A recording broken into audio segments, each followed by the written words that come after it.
Welcome to Games World. Tonight is review night, so please enter the House of Games.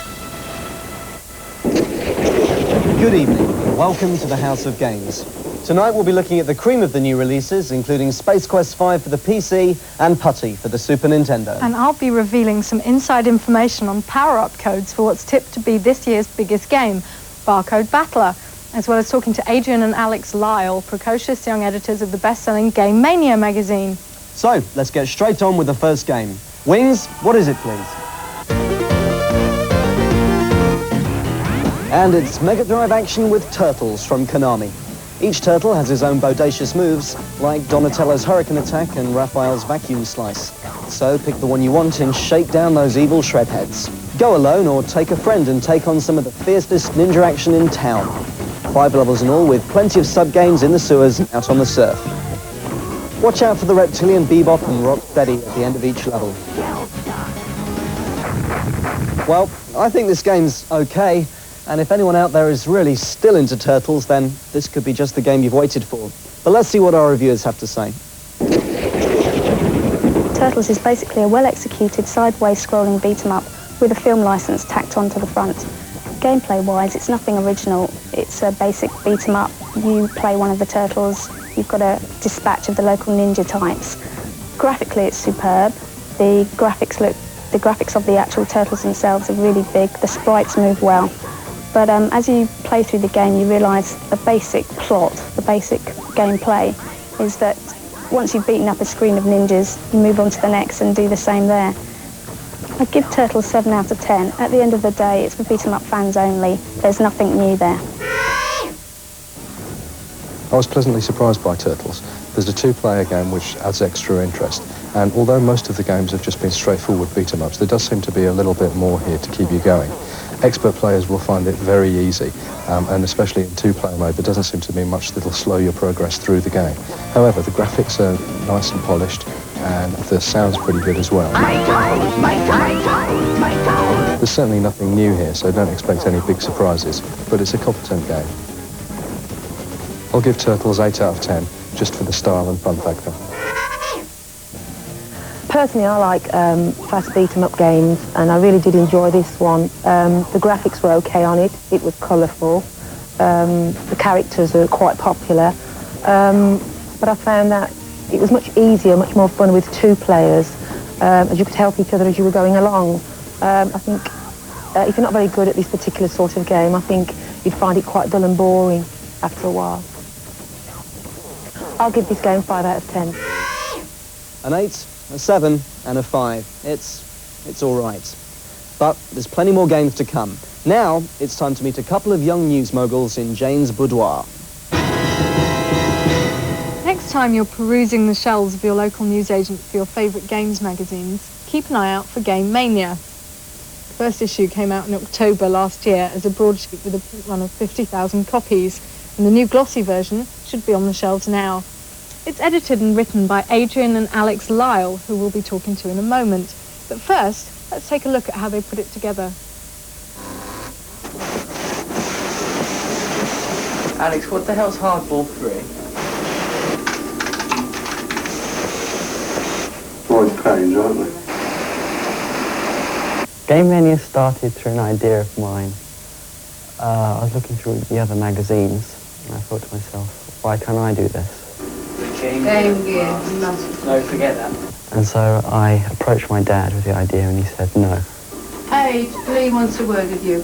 He began to get interested as he saw that the games market was getting bigger. Oh, that's really good, Ace. I kept on asking him, and he said yes. We had to do a mock-up issue. So we got Who's Editor, which is Adrian. Oh, I bet this is going to be really, really crap. The very first issue was mostly just lists. We decided to put more room into it. We decided to go out to the glossy, and that's where we are now. We went into glossy from the newspaper format because of the money. You can sell less of these magazines and earn more money. Adrian fights the most about what's going in the magazine. About 2 months ago, Yes, That's a but review. for a different system. No, for the Super NES. And we can do that for every. Yeah, we can do that for every. I don't argue, mostly. It's Adrian who argues. Like, he says, I hate this cover. He'd be so frank, he can't believe it. It's rubbish. No, and that works as well. That. I know, question that we're wrong. Why do you think that doesn't have every new computer? It doesn't, okay? It does. It doesn't. It does. Doesn't. Most of the time I think to myself, you know, they may not like my opinion, but who cares? It's my opinion. They have to suffer with it. Going back to when you originally had the idea for the magazine, was there something you didn't like about the magazines already on the market that made you want to do your own? Well, I didn't think they were really for young people who had just come into the market and didn't know much about the console or the computer.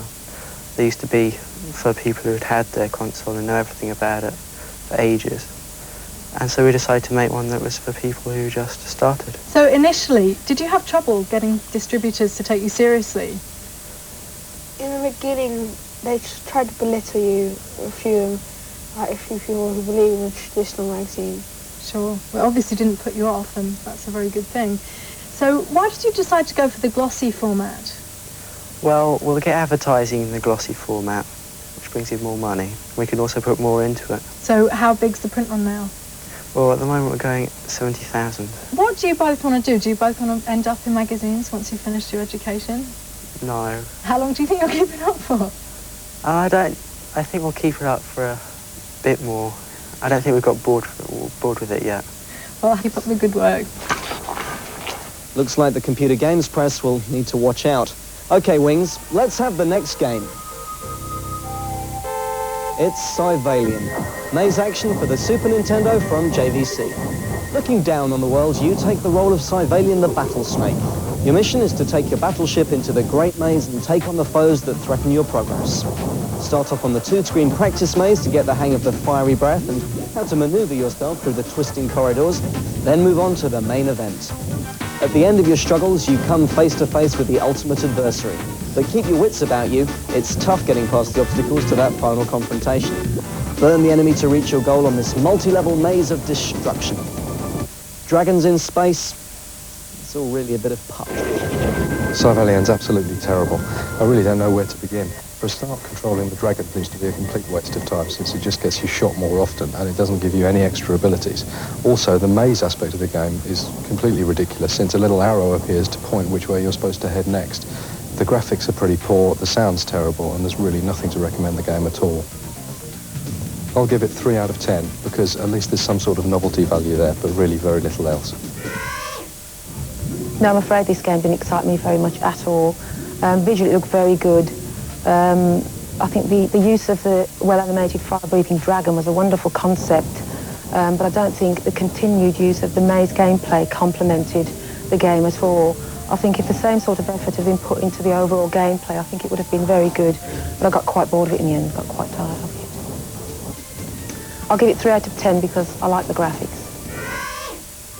What could we say about Civalian, apart from the fact that as a follow-up to JVC Super Star Wars, this one absolutely sucks. The problem is you just can't control your spaceship at all. There's a real sense of inertia. The graphics don't change at all. Again, they just change colour. And at the end of the day, it's a game that's far too easy to actually finish. You'll probably finish it in the first sitting. I give Civalian 3 out of 10. There's just nothing there that will hold your attention for more than 20 minutes. A 3, and another 3. Well, seeing as Civalian's a fiery dragon, he probably won't mind when we send him to game hell.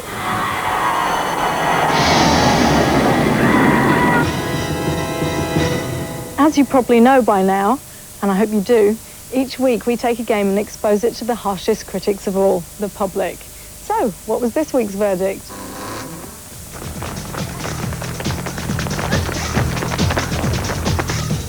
With Leicester United, this is what we think are the best and the worst football games.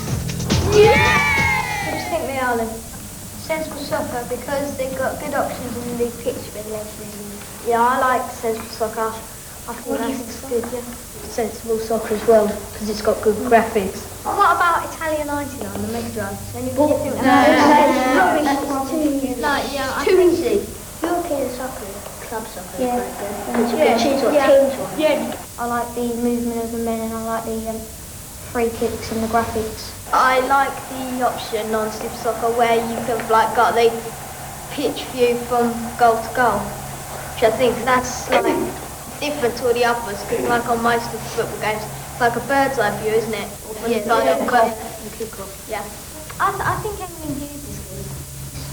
Yeah, I think that's okay. I mean the graphics could be better, but got lots of good options. The gameplay is good.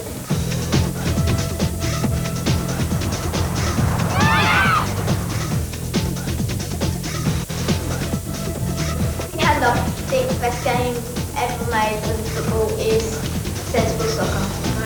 Yeah, I've got to say that.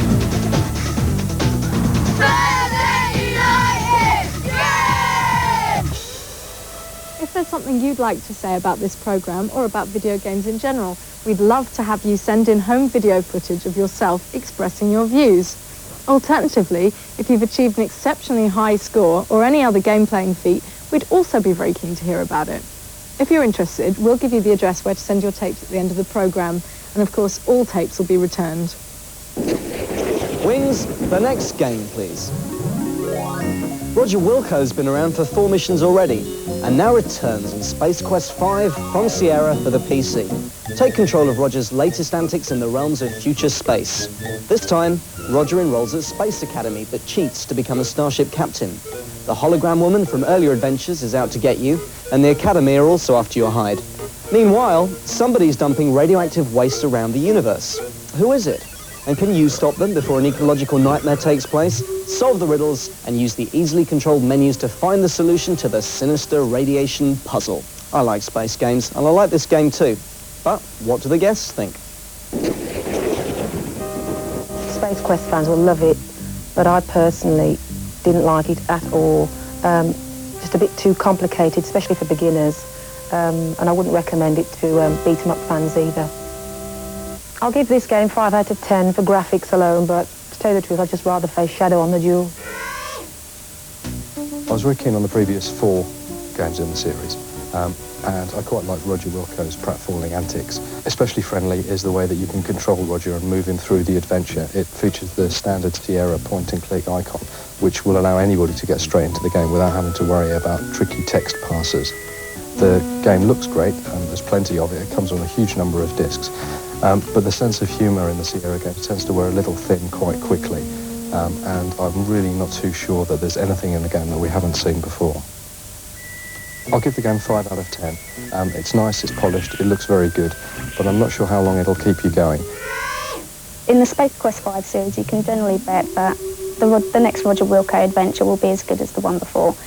Again, you've got a decent adventure game here, filled with great graphics. You also learn to fly a spaceship in this adventure, which is something new. For my money, though, this kind of game isn't as good as an adventure like, say, Monkey Island, but if you like snorri adventure games like this, you'll like it.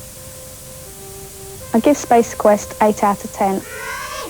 That's an 8, a 5 and a 5 for Space Quest 5 on the PC. The only criticism being that if you like it, you've probably got the originals, and if you've got the originals, there's really nothing different about this one. Anyway, we're taking a break now, but join us afterwards for a look at the weird and wonderful putty and for some inside information from Jane on the best products for the barcode battler. Meanwhile, a prickly teaser. How many spikes has Sonic the Hedgehog got?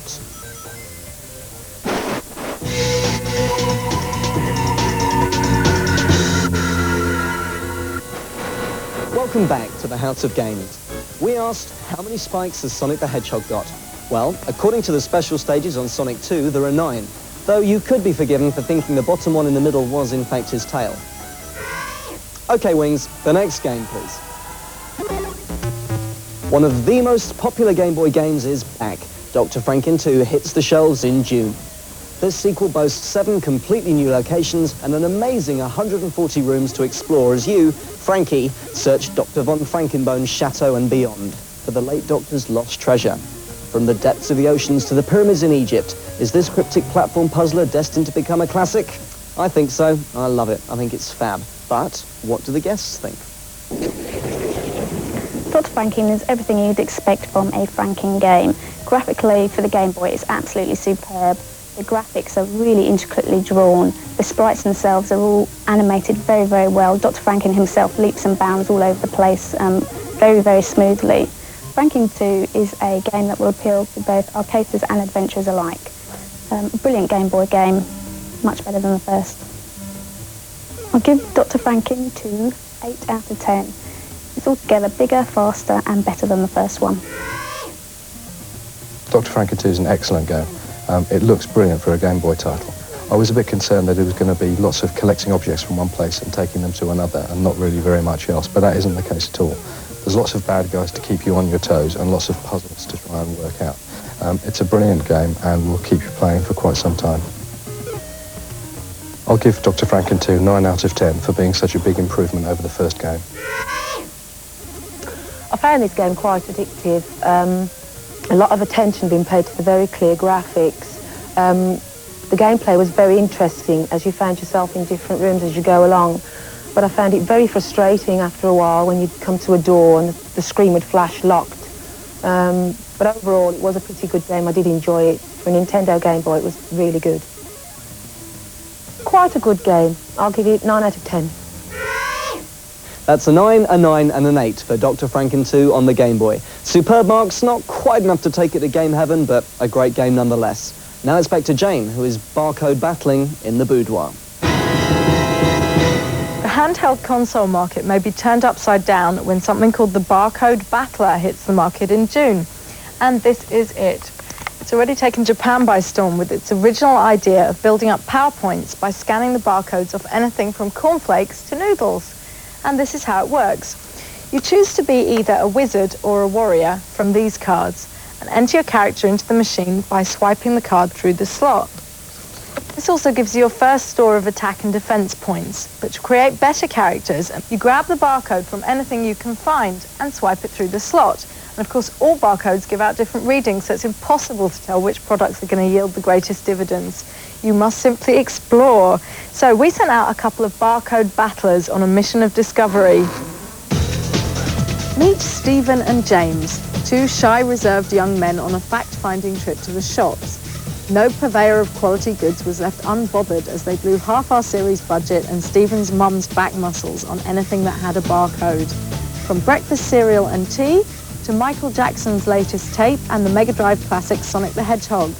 Back home, they cut out the barcodes and stuck them onto cards, ready to find out which items give you the most plentiful points. We've each got to put in a warrior and a power-up. My warrior is English breakfast tea. My energy level is 700. Now I'm going for some crunchy cereal. My energy is 17,800. No, mine's better than Stephen's. I'm now going to put my power-up in. My shredded wheat power-up has added 1,700 to my defense level. My power-up is Sonic. My Sonic power-up has added 1,800. I can either battle against James or power my energy up. I'm going to battle against him. James has already beaten me, but it's because he had Sonic the Hedgehog. I'm now going to try getting my own back by using Michael Jackson, which is one of the highest I've ever seen. It gives you over 20,000 points. And I've got Brian Ferry and the Games Master magazine, and they're no good at all. James has beaten me once again. Right, let's take a look at the last game for the evening. And it's Putty on the Super Nintendo. You've been banned from your home planet, Putty Moon, by the evil magician Dazzledays. Your only hope of getting back is with the help of a group of robots who are building a tower block. You have to stop them committing robot harry-carry by absorbing them into your putty skin and then carrying them to safety.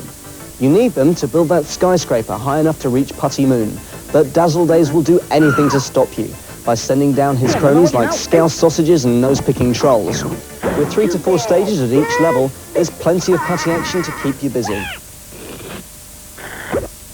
I think this is a lovely little game. Perhaps more for the younger player, but it's good nonetheless. What do our guests think? Putty's a great game and it's very strange. Instead of a standard move around the screen arcade adventure, you have to use all of Putty's elastic abilities, like absorbing characters and even taking on some of their characteristics in order to get through the levels. You have to move the robots around and stop them killing themselves, but you also have to deal with lots of other bad guys. I particularly like the Scouse sausage, which has a very authentic Liverpudlian sampled accent. My only main criticism is that some of the levels seem just a little bit too crowded, and I wonder if some of the special sub-games that you can get into might be tricky for beginner players to access. I'm going to give Putty 9 out of 10, just because it's so innovative and colourful. I love cutesy platform games, so it stands to reason I'd like Putty. Putty's a classic in this respect. Your main character is, of course, a ball of putty, and you've got to leap around all the different platforms, rescuing the robots as you go. But what really makes this game stand out is the graphics. They're absolutely gorgeous. Putty himself is very well animated. Not only can he bend and stretch, he can also jump and melt and do all kinds of other weird and wonderful things. And the other characters that he comes across are equally as wild and wacky as he is. There's snot goblins. There's Terminator carrots that run around with Uzi guns. You name it, it's there. There's some great speech put in there as well. And gameplay is superb. A brilliant game, I loved it. I'd give Putty 8 out of 10. It's a refreshing new approach to a tired old game style. This game was absolutely brilliant. It was almost as exciting as watching Gladiators. Whoever designed this did an absolutely terrific job. I mean, it was so different. It was super colourful. The graphics were good. And even the well-animated cartoon characters were so wacky and funny. And they even talk back to you as well. That's the first time I've ever seen that in a game before. Too bad. Just missed him. It was very addictive, and basically I just can't wait to play it again. I'll give this game 10 out of 10. Well deserved. That's a 10, a 9 and an 8. Fantastic scores for Putty on the SNES. Putty made it to Putty Moon, and his game makes it to game heaven.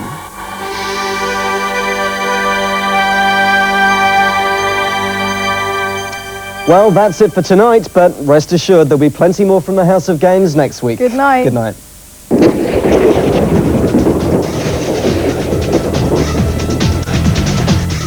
Well, tomorrow night at the same time, you, the audience, get the chance to try your hands at Games World, because Wednesday night is live night. Back to tonight now, and a reminder that later on at 8, there's the final part of our great drama.